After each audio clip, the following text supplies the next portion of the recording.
আমরা প্রায় জাকাতের শাড়ি দেই, লুঙ্গি দেই, আছে না নাই? আলহামদুলিল্লাহ, আপনাদের গাজীপুরে বোধহয় এগুলো নাইটাই, এখানে নাই, আছে? যদি থেকে থাকে এই ট্র্যাডিশন আপনারা বন্ধ করবেন। জাকাতের শাড়ি বলতে কোনো শাড়ি নাই, জাকাতের লুঙ্গি বলতে কোনো লুঙ্গি নাই।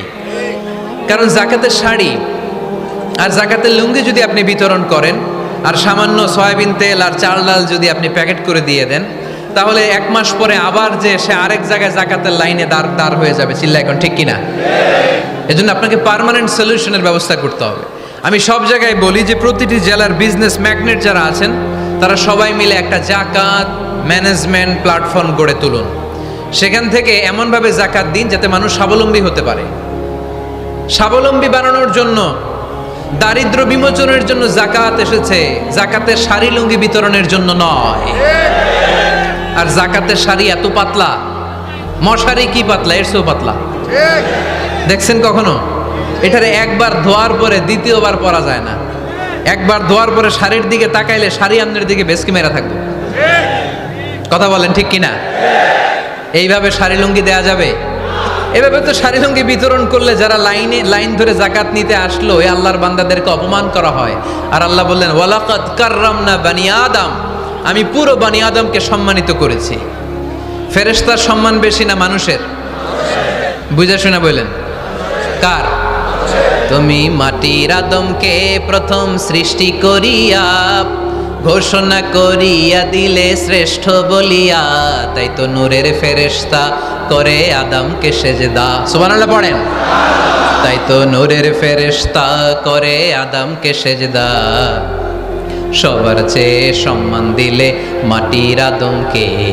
পড়েন আল্লাহু আল্লাহু তুমি জাল্লে জালালুহু, শেষ করা তো যায় না গে তোমার গুণগান। আল্লাহু আল্লাহু, সুবহানাল্লাহ পড়েন। আহা, মানুষের মর্যাদা সবচাইতে বেশি। এজন্য জাকাত যারা নিতে আসে তাদেরকে অপমান করা যাবে না। এর কারণ জাকাত দিয়ে আপনি কোনো করুণা করেননি, বরং ওরা জাকাত নিয়ে আপনাকে এই ফরজ ইবাদত করার সুযোগ করে দিয়ে আপনার প্রতি করুণা করে গিয়েছে। আওয়াজ করে বলেন ঠিক কি না? অনেকে মনে করে আমি জাকাত দেই, আমি মনে হয় দয়া করছি, আমি মনে হয় করুণা করছি।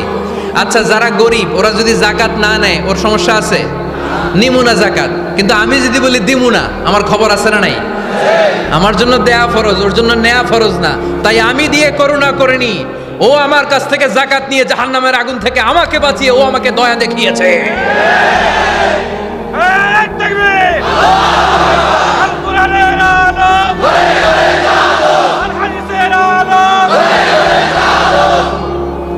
এজন্য জাকাত দারিদ্র বিমোচনের জন্য। কিভাবে জাকাত দিবেন?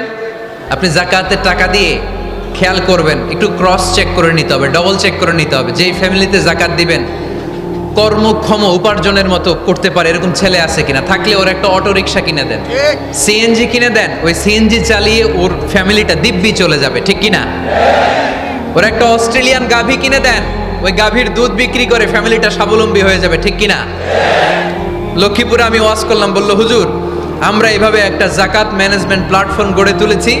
এখানে আমরা টাকা জমিয়ে আমাদের এলাকার যে সমস্ত ছেলেগুলো কর্মক্ষম, তাদের ঘরে টাকা পয়সা নাই, আমরা জাকাতের টাকা দিয়ে ওদেরকে প্রবাসী বানিয়ে দেই, বিদেশে পাঠিয়ে দেই। ওর কষ্ট অর্জিত সম্পদ দিয়ে ওর ফ্যামিলি এখন দেদারসে চলছে, কোনো জাকাতের লাইনে যে তারা নিজেদেরকে আর অপমান বোধ করছে না। এইভাবে জাকাত দিতে হবে। দিলটার একটু খোলেন, হাতটার একটু খোলেন, তাহলে হৃদয়টারে খুলে দিবে কে?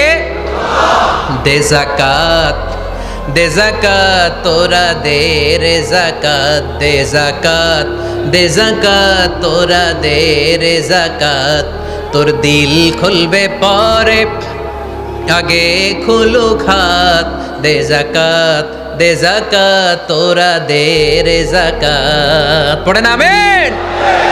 এই জাকাতের মাধ্যমে আমরা আমাদের বাংলাদেশকে স্বাবলম্বী করতে চাই। রাজি আছেন সবাই?